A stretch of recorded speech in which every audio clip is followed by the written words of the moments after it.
no livro de 1 Samuel, capítulo 15, versículo 23. Ou a gente pode estar começando pelo versículo 22. Amém? Os irmãos me escutam todos? Amém, glória a Deus. Assim diz a palavra do Senhor. 1 Samuel 15, 22. Samuel, porém, respondeu: acaso tem o Senhor tanto prazer em holocaustos e em sacrifícios, quanto em que obedeças, e em sacrifícios, quanto em que se obedeça a sua palavra? A obediência é melhor do que o sacrifício, e a submissão é melhor do que a gordura de carneiros. Pois a rebeldia é como o pecado da feitiçaria, e a arrogância como o mal da idolatria. Assim como você rejeitou a palavra do Senhor, ele o rejeitou como rei.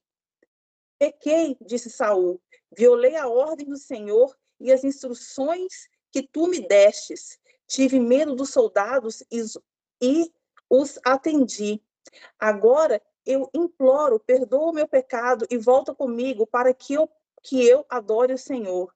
Samuel, contudo, lhe disse: não voltarei com você. Você rejeitou a palavra do Senhor, e o Senhor o rejeitou como rei de Israel.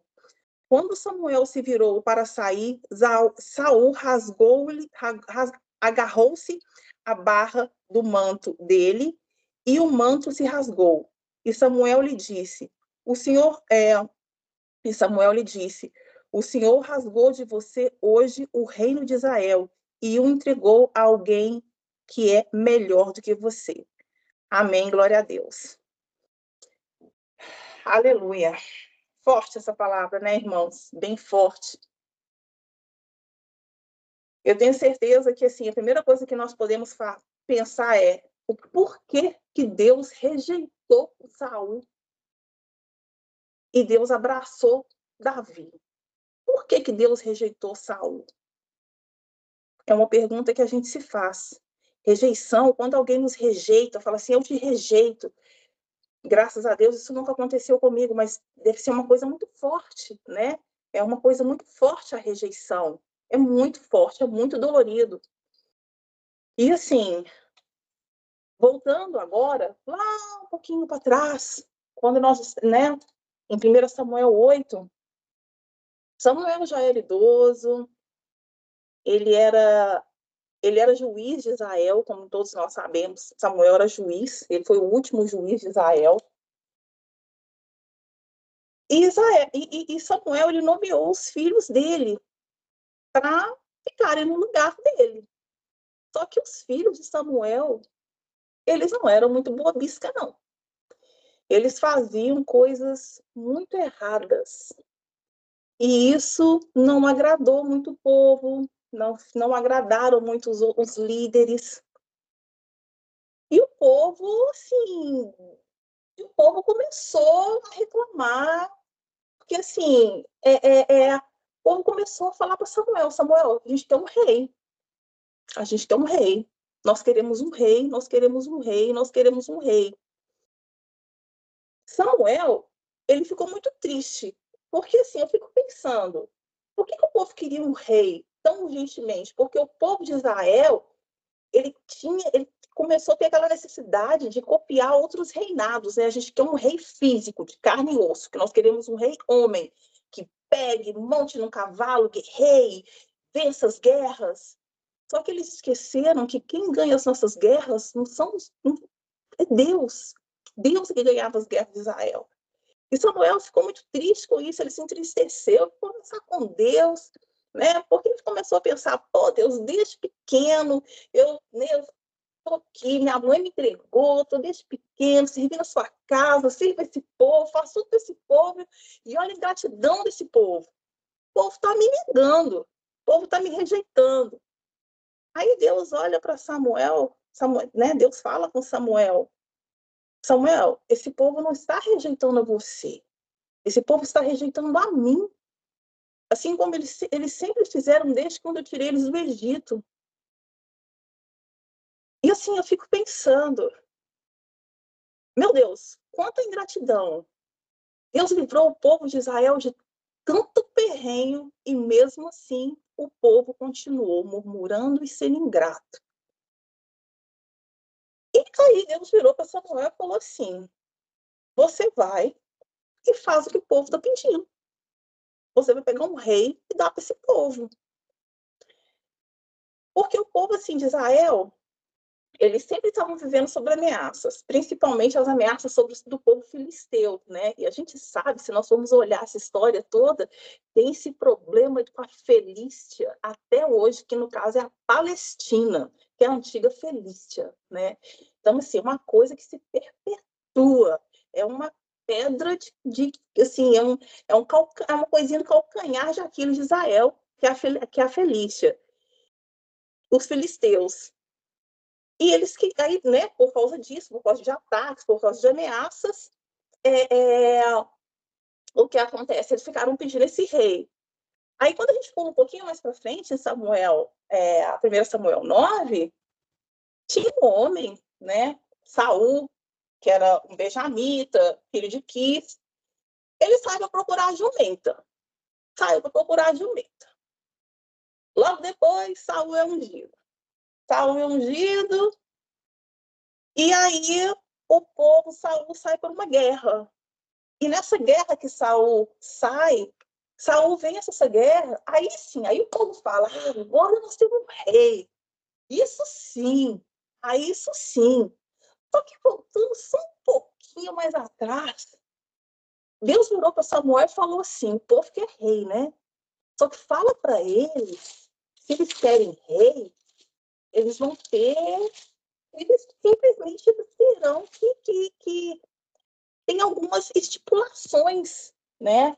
Porque esse rei físico não vai ser igual a mim, né? Esse reinado físico não vai ser igual ao meu. Aí Samuel falou para eles as implicações. Falou para o povo das implicações. Olha, se vocês estão querendo reis, só que vocês vão pagar impostos, filhas de vocês vão ser dadas para trabalhar no palácio, e seus cavaleiros vão ser dados para o rei, mas mesmo assim, com toda aquela imposição, todas aquelas coisas que Deus falou, que o povo iria estar sofrendo, que no caso seria um sofrimento, o povo mesmo assim não quis ouvir a voz de Deus e continuou insistindo para o rei. Pronto, Saul foi consagrado a rei de Israel, né? Ele foi ungido o rei de Israel, né, venceu uma batalha e o povo ficou muito feliz. Só que assim, Saul, ele era muito mimado. Saul, ele tinha um sério problema. E o problema de Saul, ele era muito assim, ele cometeu muitos pecados de guerra. Saul, ele achava que ele podia fazer as coisas da forma dele. E nós temos que entender que quando nós estamos diante do Senhor, nós submetemos a nossa vida ao Senhor, não é a nossa vontade, é a vontade do Senhor que é feita. Porque nós estamos debaixo da autoridade dele.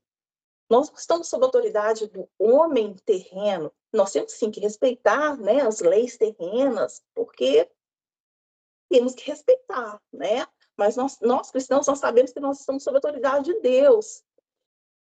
E, assim, um dos primeiros pecados de Saul foi que ele tentou usurpar o ofício dele numa batalha contra os filisteus. Ele não esperou Samuel para fazer um sacrifício. Ele foi, sob pressão dos soldados, sob pressão do povo, ele fez sacrifício. Aí, quando Samuel chegou, Samuel falou, que isso, Saul? Né? Sim, né? Saul, que isso? Que negócio é esse? O que você está fazendo? Ah, não, o povo me pressionou, aí eu tive que fazer o sacrifício. Trazendo isso para hoje, gente, quantas pessoas, às vezes, dentro de igreja, nós vemos que estão fazendo coisas que elas sabem que elas não podem fazer, em vez de elas assumirem a sua responsabilidade, elas simplesmente acabam se justificando por coisas que não têm justificativa. Por coisas que não têm justificativa. E Deus realmente ele ficou, eu assim, comigo, né? Eu sempre gosto de ficar aquela coisa imaginativa na minha cabeça, né? Eu penso que Deus olhou para Saul com muita ira. Deus falou: que audácia que esse rapaz tem. Mas mesmo assim, Deus foi dando um pouco de corda para Saul. Aí Saul foi de novo, como eu sempre falo com a minha filha, Saul pisou na bola de novo. Foi, Deus falou: vai, pega os amalequitas, mata todo mundo, mata bicho, mata criança, mata mulher, mata homem, mata o rei, mata todo mundo. O que Saul fez? Separou os melhores animais, resguardou a vida do rei Agag, não quis, ficou, falou, não vou guardar esses animais, vou pegar esses despojos, vou fazer isso.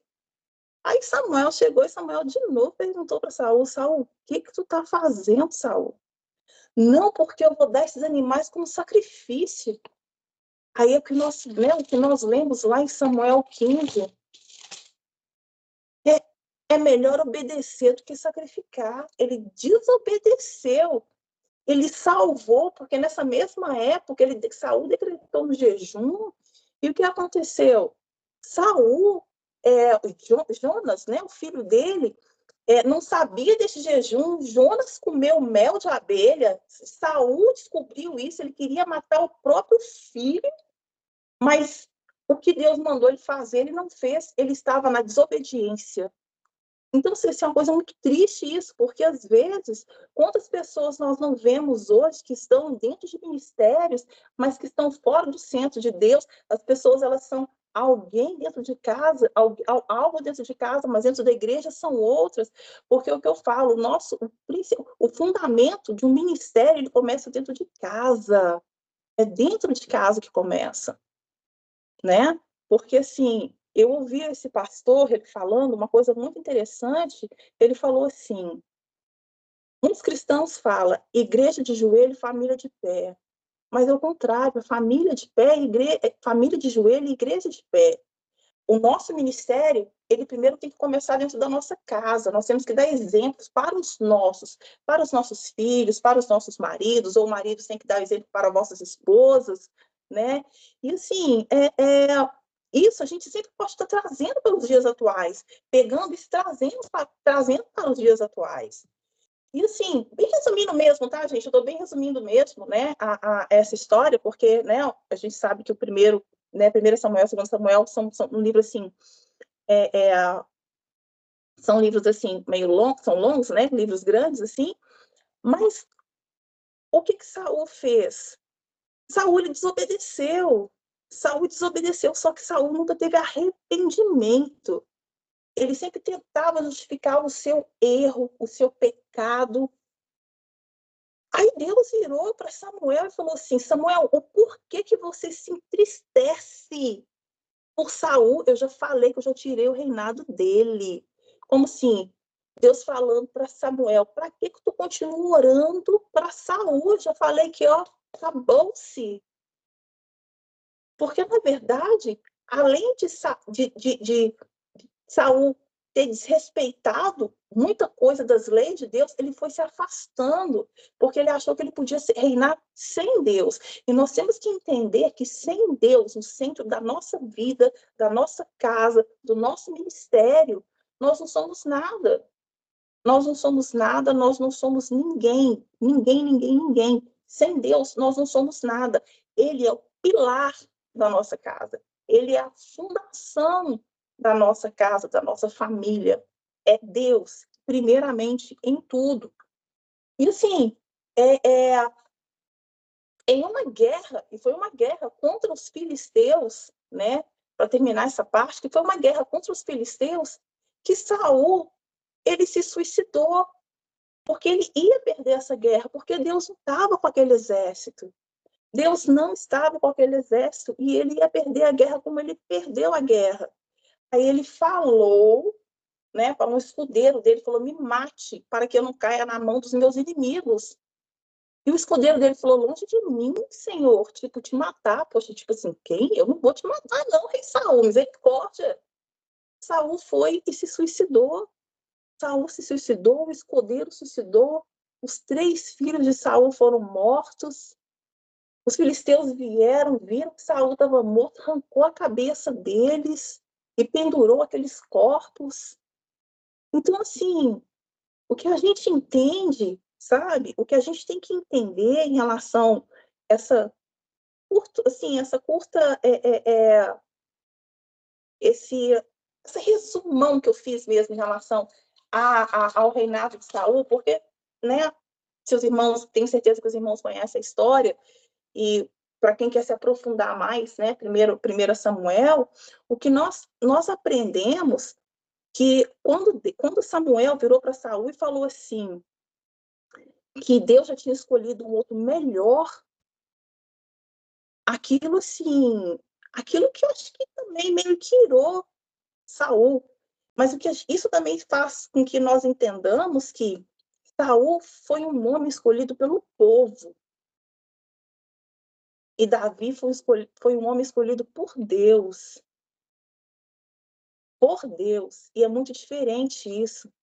Muitas vezes, dentro de igrejas, hoje em dia, gente, eu não estou falando de ministérios, não estou falando de ninguém. Eu estou falando generalizadamente, assim, abrangentemente, no mundo inteiro. Quantos ministérios nós entramos, pessoas são consagradas a cargos sem o mandado de Deus. Pessoas chegam, derramam óleo na cabeça de um outro, falam: a partir de hoje você é um pastor, sem o mandado de Deus. E isso tem uma consequência espiritual muito grande. Então, nós temos que primeiro entender, aprender a ouvir a voz de Deus, termos o nosso ouvido sensível ao Espírito Santo para ouvir o que Ele quer nos dizer, para entender o ministério que Deus quer nos dar. E que quando Deus dá o ministério para a gente, que nós tenhamos o entendimento para estudarmos o nosso ministério. Se é um ministério de revelação, vai estudar o ministério de revelação. Se é um ministério levítico, vai estudar um ministério levítico. Porque eu falo que a igreja, né, igual Paulo disse, é como se fosse um corpo, nós somos vários membros. Nós somos vários membros. A mão depende, o braço depende da mão, a mão depende do braço, nós dependemos da perna, cada um tem a sua função, mas as funções são estabelecidas por Deus. Nós não podemos deixar que o nosso coração estabeleça a nossa função dentro de um ministério. Nós temos que entender que quem é o dono da nossa vida é Deus. É Ele que nos manda, é Ele que nos para, é Ele que abre porta, é Ele que fecha porta, é Ele que dá oportunidade, é Ele que fala: não, essa oportunidade ainda não está boa. Porque Deus, ele vê coisa que nós não vemos, pisa em lugares que não pisamos e ouve coisa que nós não ouvimos. Às vezes nós pensamos: isso é bom para mim, mas Deus fala: não, isso não é bom para você, porque eu sei que isso não vai ser bom. Às vezes nós murmuramos, às vezes nós reclamamos. Então nós temos que aprender, mesmo nos nãos, a agradecermos a Deus, falar assim: Deus, se eu recebi um não hoje, é porque foi um livramento do Senhor, porque não foi da sua vontade, porque não é o que o Senhor tem para mim. Senhor, me ensina a te adorar em espírito e em verdade. Senhor, me ensina a entender qual é o meu propósito nessa vida, qual é o meu propósito diante de ti, o que o Senhor quer de mim. O Senhor quer que eu vá aonde? E isso nós temos que entender. Davi, ele pecou muito mais que Saul. Davi foi assassino, Davi foi adúltero. Davi teve amor de mulher. Virou o troço. Davi teve uma confusão. Mas mesmo assim, a genealogia de Jesus passa por Davi. Davi, ele pecava, mas ele se arrependia. Davi pecava, mas ele falava: Senhor, eu me arrependo. Ele reconhecia. Ele se ajoelhava, ele orava, ele jejuava, ele buscava de Deus. Ele sofria as consequências, que é o que é hoje em dia. Muitas pessoas, elas plantam e na hora da colheita, ops, plantei laranja, eu quero colher manga. Não, meu irmão, não vai colher manga, porque tu plantou laranja. Aí vem as lutas, nosso inimigo está furioso. Não é o inimigo, é a consequência. Então, por isso que nós temos que entender, nós temos que saber, perguntar a Deus, Senhor, qual é o direcionamento que o Senhor tem para a minha vida?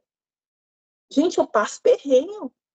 Eu falo que não é só porque nós somos cristãos que a nossa casa não está isenta de ter ataques de inimigo, de ter ataques dos nossos filhos, sabe?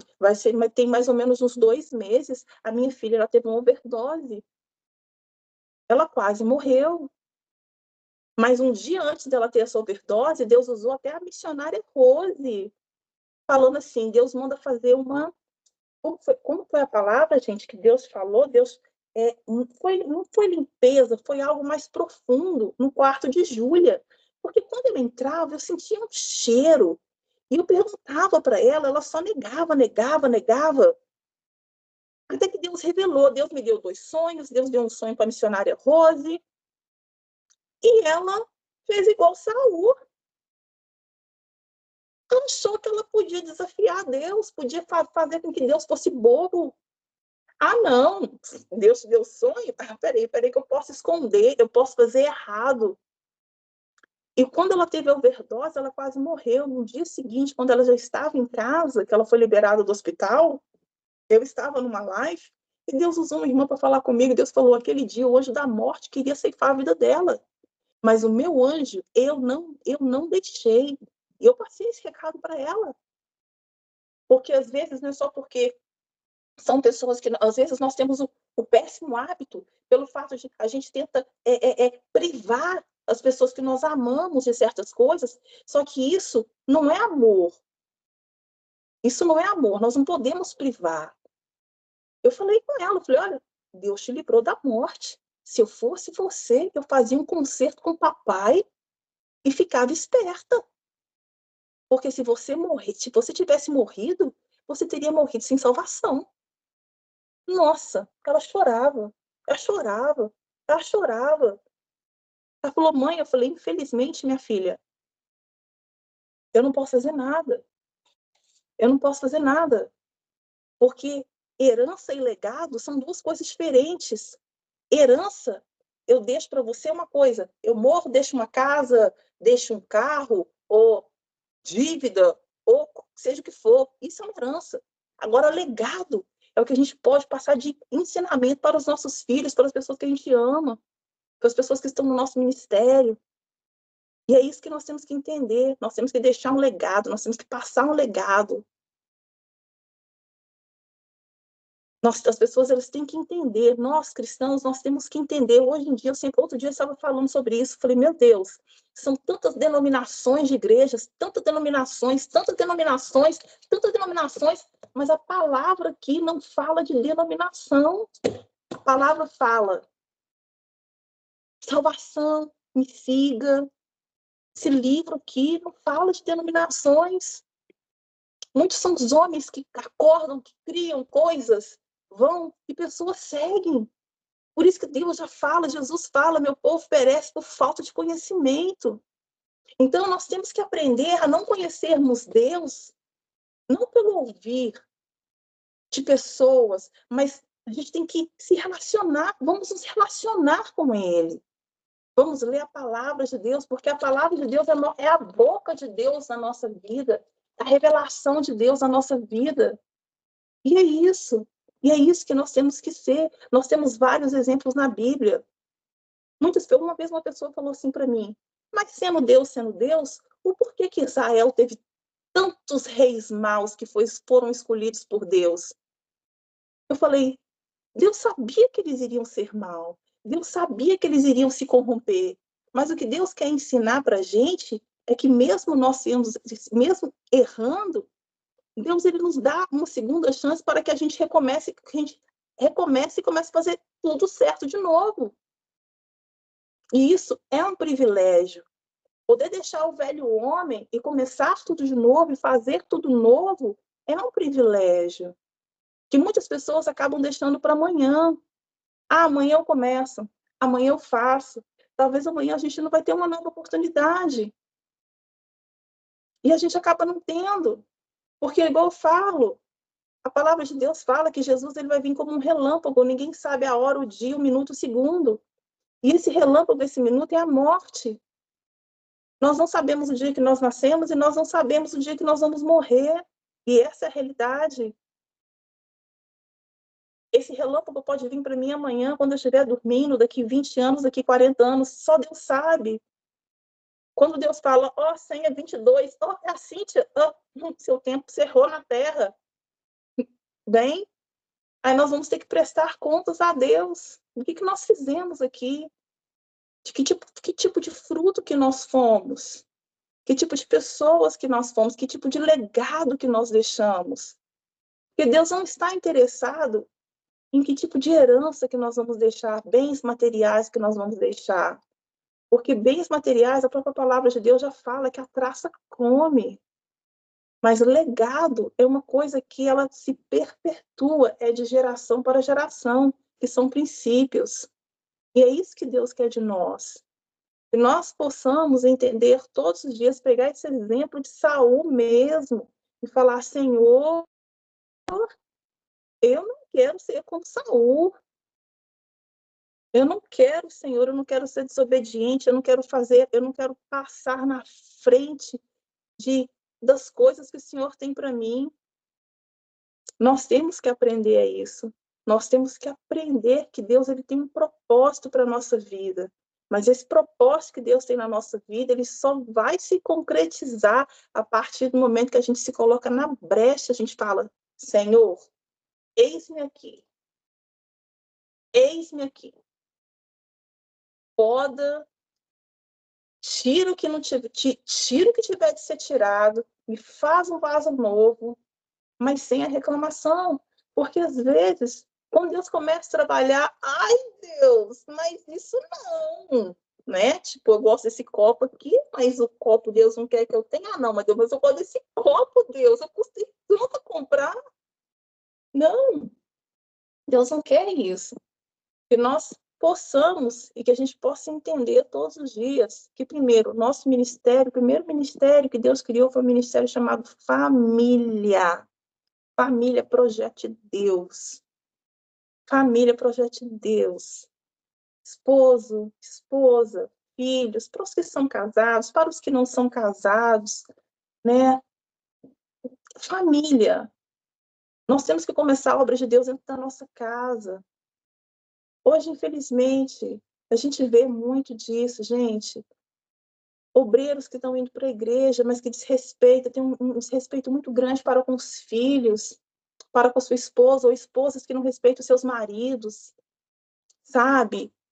E que quando chega na igreja, coloca uma saia lá embaixo, cobre tudo. Gente, eu sempre falo que o que salva não é roupa. Roupa nunca salvou ninguém, jamais salvará. Nunca. O que nós temos que ter a plena consequência, plena certeza que nós temos que ter uma vida com Cristo, reta em Cristo. Que se a gente comete algum erro, que a gente possa ter a humildade, como Davi teve a humildade de falar, Senhor, eu errei, me perdoa e me ajuda, Senhor, a não cair naquele mesmo buraco. Me ajuda, Senhor, a não cometer aquele mesmo erro. Me ajuda, Senhor. Se você tiver alguma confiança de alguém da sua igreja, do seu ministério, se você falar assim, poxa, eu preciso conversar com alguém, converse com alguém, mas pergunte a Deus primeiro. Até para conversar com outras pessoas sobre a sua vida, pergunte a Deus. Tenha Deus primeiro como seu melhor amigo, o Espírito Santo como seu melhor amigo. E tudo for fazer na sua vida, aprenda a perguntar a Deus. Porque assim, às vezes a gente eu falo isso para mim também é direcionado a mim. Isso faz com que a gente se decepcione menos com o ser humano. Porque eu falo por experiência própria, quantas vezes eu não cheguei perto de líderes E eu conversei em momentos desesperador. E aquele momento desesperador que eu conversei em particular foi espalhado para toda a congregação. E aquilo para mim virou um motivo de chacota, de vergonha. E nós aqui, nós não estamos, Deus não criou a gente para condenar ninguém, porque Jesus ele não nos condena, né? Não há condenação para aqueles que estão em Cristo Jesus. Então, assim, a gente tem que entender que nós temos que dar, nós temos que abraçar, nós temos que emprestar os nossos ouvidos, nós temos que estar um pelos outros, porque nós estamos vivendo dias maus. Dias maus nós estamos vivendo. Isso que está acontecendo em Israel, isso não me espanta, porque isso é bíblico. Isso não me espanta. Todas as coisas que estão acontecendo no mundo não me espanta, porque é bíblico. Os nossos jovens... Gente, eu moro na Inglaterra. 3 dias atrás, teve um jovem de 17 anos, entrou numa escola de dança, matou 3 crianças e feriu mais 10 pessoas a facada. 17 anos. A quantidade de jovens na Inglaterra que são presos, pegam 25, 30, 25, 23, 25 anos de cadeia por matar pessoas a facada, é um número absurdo. Porque é isso que o inimigo está fazendo.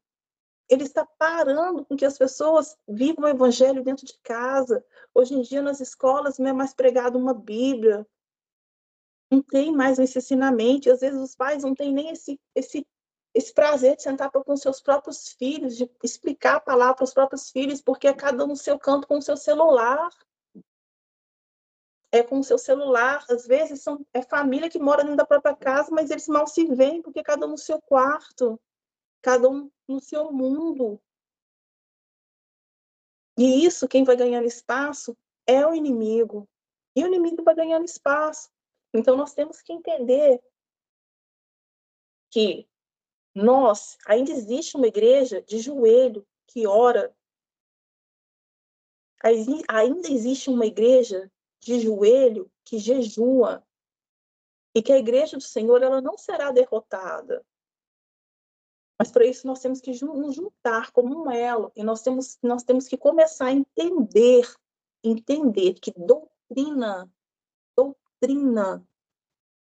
não salva ninguém. Nós temos que entender que religiosidade não salva ninguém. Não estou aqui para condenar, igual eu sempre falo. E igual teve um caso na escola da minha filha, a escola antiga que ela estudava, teve essa menina que ela virou menino e que foi proibido chamá-la de ela. Tinha que chamar ela de ele. Porque senão as crianças podiam levar suspensão. Aí minha filha estava na aula de religiosa, porque era uma escola é uma escola religiosa, né, da Church of England, da igreja inglesa britânica, né? E ela teve assim, um argumento com a professora. E a professora tentando convencê-la de que não, que é normal. Aí eu falei com ela, falei, não, não é normal, não, peraí, mas vamos fazer o seguinte, a gente tem que mostrar isso aqui, é na palavra. É a palavra que tem que nos dar respaldo. Eu falei, vamos pegar o versículo bíblico aqui, aí eu vou falar para a sua professora que ela falava que era do Antigo Testamento, que o Antigo Testamento não existe mais, né? Então, vou mostrar para ela também do Novo Testamento, para que assim ela possa entender que pecado é pecado, erro é erro e pronto, acabou. Porque eu falei, se essa moça quiser acordar amanhã falar que ela é um dinossauro, minha filha, infelizmente o que eu posso fazer é orar por você, mas eu não posso, né, rachar sua cabeça. Mas não tente me convencer que isso é o correto, porque eu não vou negociar a minha fé e eu não vou negociar o meu Deus. Eu não vou negociar a verdade. E é isso que nós temos que fazer. Não que a gente possa, que a gente entenda que que a gente não negocie a nossa verdade, que a gente não negocie a nossa fé, como Saul fez. Para que Deus, que Jesus, Eu não digo que Jesus se cansa da gente, porque as misericórdias sobre as nossas vidas, elas se renovam todas as manhãs. Mas tem uma coisa que Deus, ele diz, que Deus permite, que é a vontade permissiva sobre as nossas vidas. E quando nós temos a vontade permissiva das nossas vidas, o Espírito Santo, ele se afasta. E isso a gente não consegue carregar nas costas. A gente não consegue. Então, por isso que eu falo. Eu peço aos irmãos. Eu tenho certeza que os irmãos já fazem isso, né? Que tudo e tudo que nós venhamos a perguntar a Deus é para ir, é para falar, é para estar neste meio, é para ter esse tipo de amigo, é para abrir a porta da minha casa, é para receber fulano, ciclano, beltrano, ou não. Porque a sua casa é um lugar sagrado. Então não recebe qualquer pessoa. Recebe quem Deus mandar. Se Deus não mandar, não recebe. Né? Judas, ele sentou com Deus. Sentou com Jesus. Ele comeu com Jesus. Ele ouviu as histórias de Jesus. Só que Judas, ele não conhecia o coração de Jesus. Então, assim, que a gente não venha, que nós venhamos a ter Jesus e o Espírito Santo como realmente, verdadeiramente, como nosso melhor amigo. Melhor amigo. E que nós não venhamos a cometer os erros que Saul cometeu. Querer passar os carros na frente dos bois. Porque isso não agrada ao Senhor. Para que depois nós não soframos as consequências. Porque o povo de Israel sofreu muito dessas consequências. E sofre até hoje. Porque o povo pedia e Deus dava. E Deus dava. O povo queria adorar outros deuses, Deus permitia. Só que essa permissão, ela vinha junto com as consequências. E a consequência, o plantio, ele é certeiro. Ele é certeiro. Então, que nós saibamos plantar na época certa, no terreno certo, fértil, debaixo da orientação do Senhor, para que nós possamos colher bons frutos. Frutos, mas frutos bons. Não frutos podres, frutos bons. Amém? Eu agradeço pela oportunidade. Eu não sou pregadora, o meu ministério não é de pregação, eu sou uma levita. Então, assim, mas eu agradeço muito pela oportunidade, porque é uma coisa que eu gosto e que eu amo, que eu sou apaixonada é com Jesus. Eu não sou perfeita, mas eu sou apaixonada por Jesus. E a cada dia eu me apaixono mais por ele, porque eu vejo que o amor dele para conosco é muito grande, é imenso, é imenso. Eu desejo a cada um de vocês uma noite maravilhosa, abençoada, que Deus venha cobrir a vida de vocês, que Deus venha abençoar abundantemente a casa de vocês, que Deus possa conceder tudo que os sonhos de vocês possam estar emparelhados com os sonhos de Deus, para que tudo que o seu coração, o coração de vocês desejem, possa se tornar realidade. Que quando as bênçãos do Senhor vier nas mãos de vocês, vocês venham estar tão preparados que não vai ser cilada do inimigo que vai fazer vocês perderem bênçãos. Em nome de Jesus. Em nome de Jesus. Que Deus continue guardando, que envie anjos de guerras com espadas para guardar a frente da casa de vocês, os fundos, os lados, guardarem os seus familiares, todos, filhos, filhas, para os que não têm filhos, os filhos espirituais, os parentes. Guarde cada um de vocês. Que a despensa de vocês venha a ser abundante, que nada nunca venha a faltar, que vocês sempre tenham o maná do Senhor, porque o maná do Senhor é o melhor para nós. O melhor que tem para nós é o maná de Deus. Que a vida de vocês continue sendo abençoada e guardada pelo Senhor.